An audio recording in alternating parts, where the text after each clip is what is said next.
Hi guys, good morning. Meron nga pala akong appointment ngayon sa clinic. Maganda pa rin yung smile. And ayun, panahon natin ngayon ay medyo maulan, malamig. Yung simoy Pasko na guys. Okay, tara samahan niyo ako.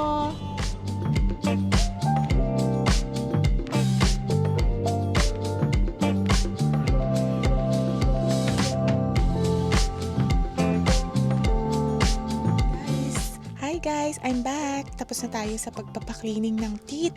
Ngayon naman, doon tayo sa aking orthopedic. So, magpapa-x-ray tayo today, guys. Bye!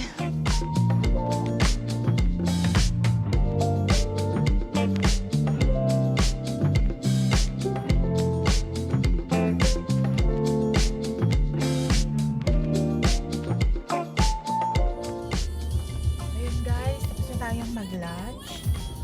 Ngayon, gagawin ko, ipapadala ko tong ang package ng asawa ko sa kanyang, kasi palagi kami nagbebenta sa Vinted yung pinagbebentahan namin. So nakabenta siya ng, ewan ko, parang shades ata to. So ipapadala ko ngayon sa Hermes. Okay, let's go. Ayun guys, tapos na ako magpadala. Asan naman yung akin? Ayan, eto siya. Hi guys, I'm back. Tapos na ako dun sa orthopedic ko and so sad guys, kailangan ko na namang magpa-MRI ng aking likod kasi yun na nga, sira na talaga yung likod natin guys. So kayo, mag-ingat kayo talagang, wag kung magpapasyente kayo na mag-isa, wag kayong papayag. Kasi ako mahilig ako magbuhat ng pasyente mag-isa. So isa-set ko yung bed ng mas mababa yung head and then hilahin ko yung pasyente kahit gaano pa siya kabigat guys. So, hindi siya tama. Ngayon, magpapa-MRI na naman ako. Pangalawang MRI ko na to. Yung una, ayun, merong konting sira na yung mga pagitan ng buto natin sa likod. So, ngayon, medyo mas tumindi yung sakit. So, ini-expect ko na masira talaga yung ano niya, mga pagitan niya. So, yun, so sad. Let's go home na, guys.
for today, guys. See you on my next vlog.